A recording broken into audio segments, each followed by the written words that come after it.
Hello, friends. It's me, Dr. Janet Roark, your essential oil vet, and I'm here. It is September 3rd, and we are doing our Sunday Ask the EO Vet Q&A time. Just a quick little 10 or 15 minutes on Sundays to answer a few of your questions, your burning questions that maybe you haven't had a chance to ask your vet yet, or your vet doesn't know about essential oils or how to use them with animals. So I am here for you guys. We're going to continue doing this. A couple of announcements as we get started. If you're hopping on live and you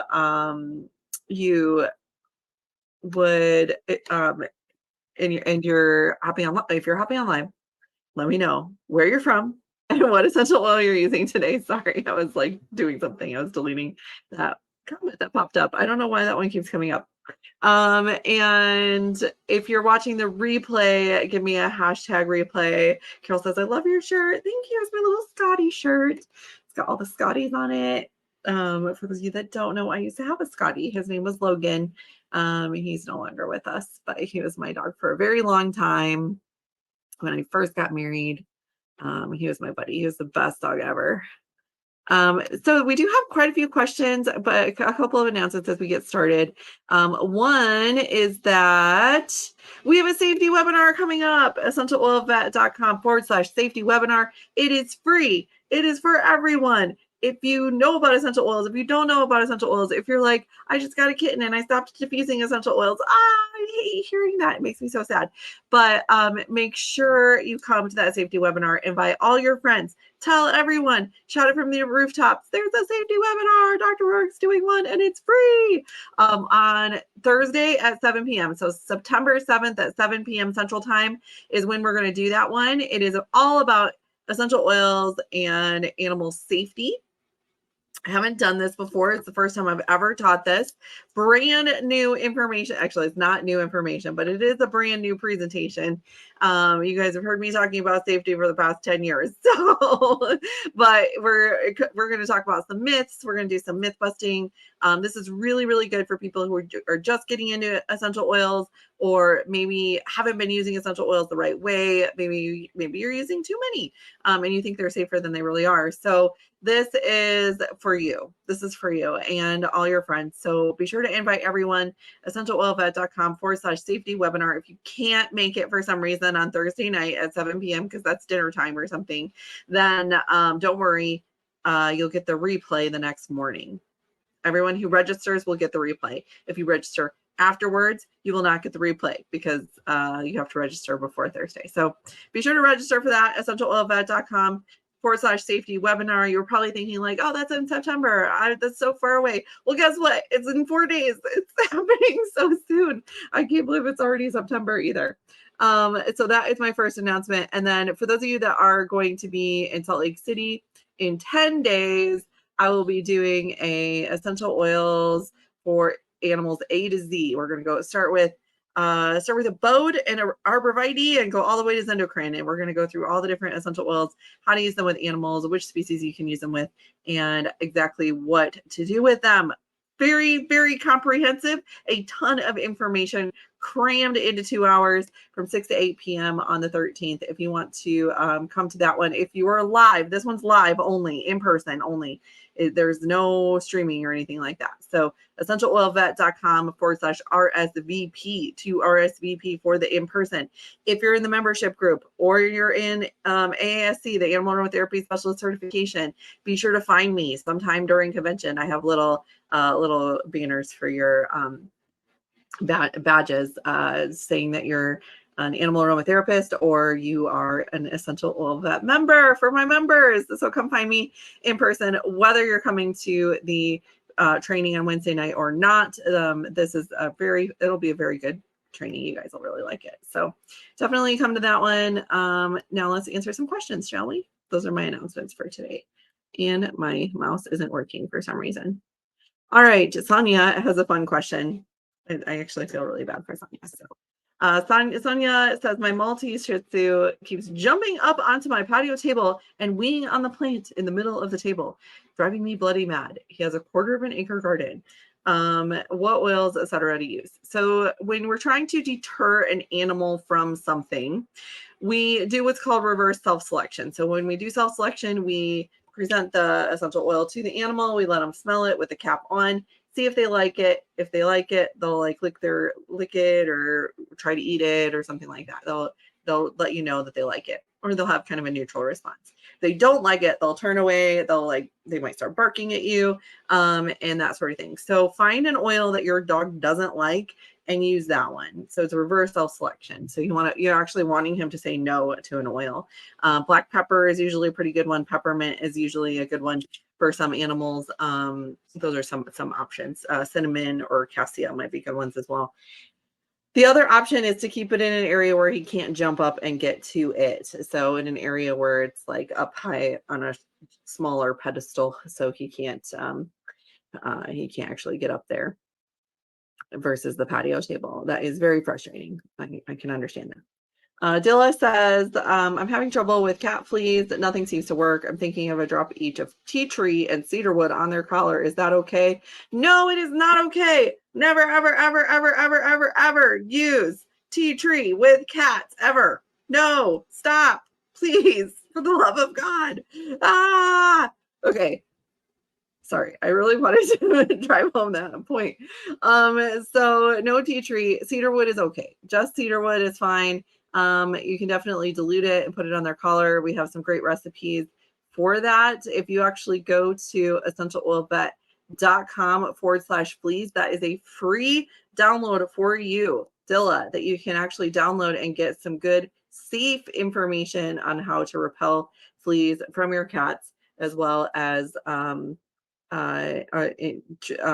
helping the environment and that sort of thing. So cedarwood is fine, just plain cedarwood. Do not use tea tree, please. Okay. Kim says our cockatiel stays in our daughter's room. They love diffusing. What oil should we absolutely never have going in the room with him?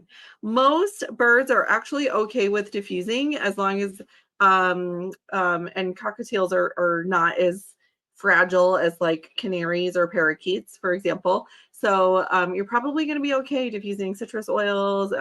Just be a little bit more cautious with some of the stronger smelling oils, like the mint oil, like peppermint.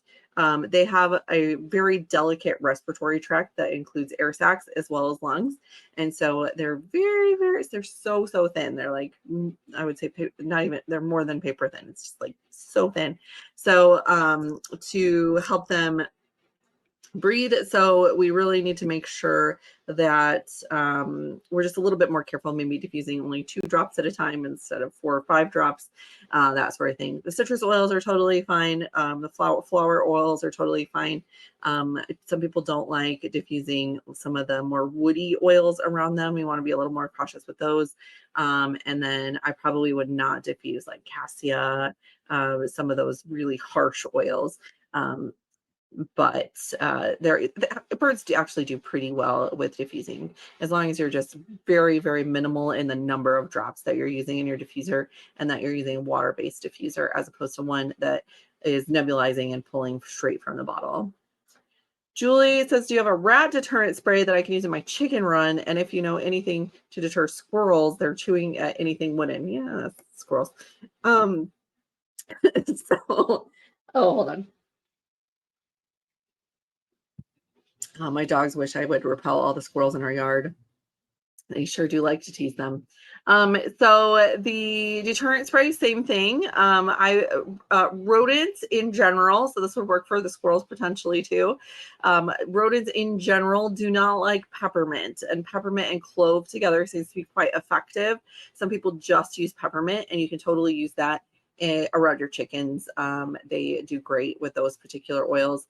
So definitely try that. And then the biggest thing is like making sure your perimeter is not very rat friendly, and that there's no holes in your perimeter and that sort of thing. So they're just trying to get to the food. Food sources are what draw rodents for sure.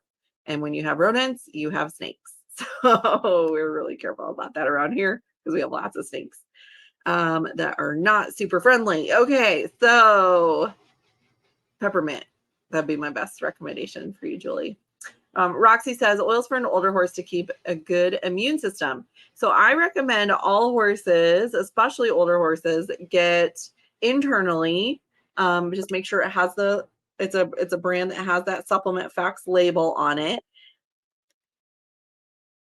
Frankincense, copaiba, On Guard. It's a blend for the immune system, and you can do wild orange, and sometimes peppermint is good as well. And for older horses, I like to add in peppermint just as one, it tastes good. They like it usually, and you can do 2 to 4 drops, really to 5 drops each.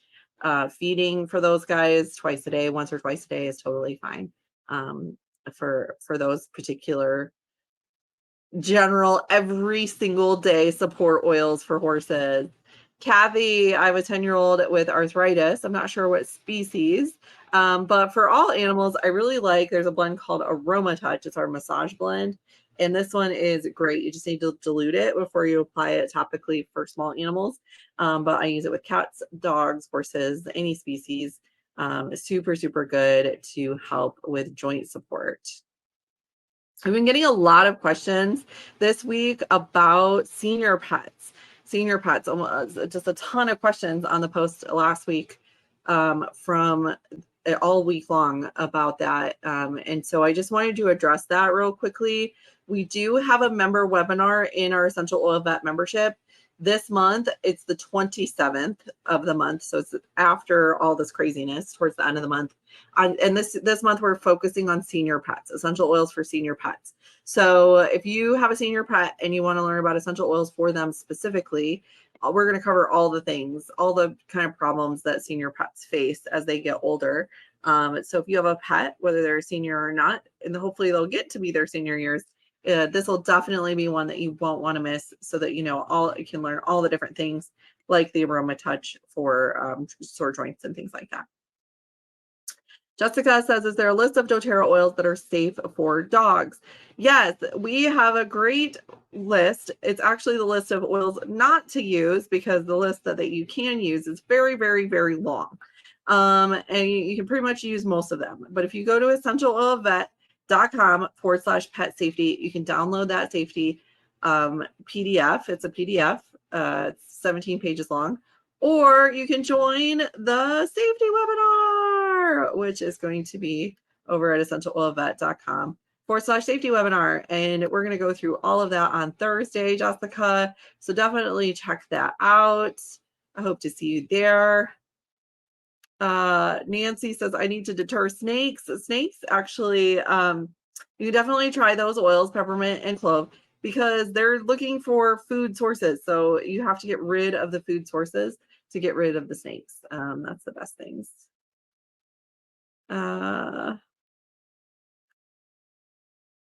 Kathy says, are there any oils to help chickens during this Texas heat? You can actually do a little mist of peppermint. So just like 10 drops in 20 ounces of a spray bottle, shake it up really well, and then spritz them with it. Any kind of spritzing, like, they just love it. They love, getting spritzed with things. Feather misting spray is like what we like to call it. But definitely you can do that. Fans are super helpful. Shade is super helpful. It's tough though. It's really hard. It's hard on them this year. A lot of people have been losing chickens because of the heat and the drought. Mainly just the fact that there's not been any rain. Mary Kay, is peppermint safe to diffuse around dogs? Yep. Just remember, it's a really strong oil, so you don't need a lot of it. So I recommend just doing 1 or 2 drops and then mixing it with maybe a citrus oil or something like that. That's a little more gentle. And same thing with you, Cindy. What's okay to use diffuse around kittens? Definitely come to the safety webinar. You're going to learn all about that. Oh, you're going to learn all about that. Okay. Jeannie says, are there any oils that can help with skin health? I have an 8-year-old Shih Tzu whose skin is just flaking off and he's losing his hair. Definitely, Jeannie, you want to get some blood work done and make sure something internal isn't going on. The skin is the outward manifestation of what's going on internally. So usually it's gut health, or there is a gut health component. So with the skin, I always recommend starting with the gut. make sure they're on a really good probiotic, digestive enzymes, a multivitamin like NuVet Plus and uvet.com. You can use code 27702. That's my code for the multivitamin. And let me see if I have a link to that so I can post it for you. Maybe, maybe not. Oh, there we go. nuvet.com. Use code 27702. So multivitamin, omegas, omega-3s. You can use the Kids IQ Omega that's liquid. Do a half a teaspoon per 10 pounds of body weight. And it is just a really good idea to do all that stuff. For skin specifically, if it's more itchy, then you can do a little bit of diluted Roman chamomile, the Kids Calmer blend, which has Roman chamomile in it, diluted lavender. All of these are very, very good for the skin. Diluted myrrh, diluted frankincense. Just make sure you're diluting for a dog topically, for sure. So a lot of things can help, but you might want to get some blood work, make sure there isn't something else going on, like hypothyroidism, or there's so many things that can cause skin problems. So just getting a recommendation for that. Judy says how to keep a dog from licking their paws due to environmental allergens.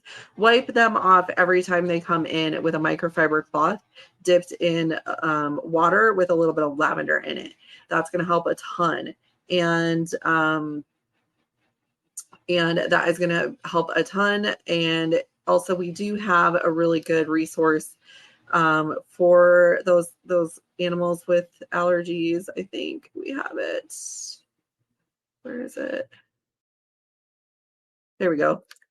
So free resource, essentialoilvet.com/allergy PDF. If you're in the membership group, we also have a 1-hour webinar on allergies specifically, that in animals and all the things that you can do for them, which we can't cover in like 2 minutes. But that is going to be super helpful. If you are struggling with this, definitely come to the membership. Come on over to the membership, guys. It's very, very low cost.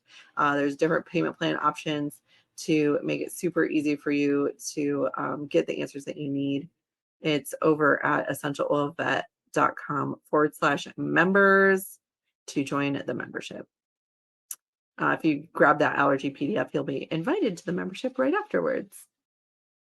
If you find these free resources helpful, please join the membership so that we can continue to provide free resources for you guys. Oh my gosh. Okay. My shameless plug is done. Amy says is correct. X safe for a dog. Sometimes yes, but I recommend no. Use something else instead that doesn't have tea tree in it. So correct X has quite a bit of tea tree in it. I have had some dogs have reactions to it because of that. So just get something that doesn't have tea tree in it. And then Amy also says, after surgery for a dog with stitches out, what can I use on the scar? You can dilute out some of the Immortelle.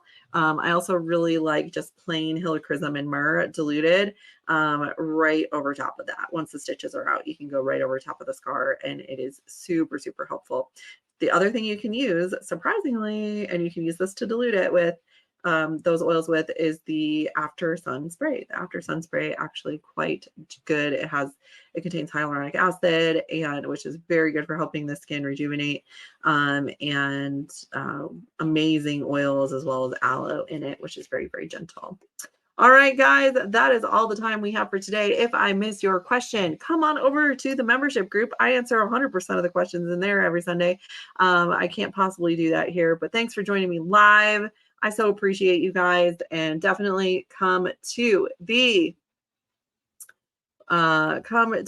safety webinar, which is over at essentialoilvet.com/safety. I will see you on Thursday, September 7th at 7 p.m. for that. It's totally free. There's no reason to miss it. And it's only on Zoom, so it won't be streamed on social media. But you guys, if you sign up, you will get the replay link if you miss it live. So, but definitely try to come live. I love seeing all you guys and all your pets and all that sort of thing. So, all right, I'll see you guys on Thursday. Bye.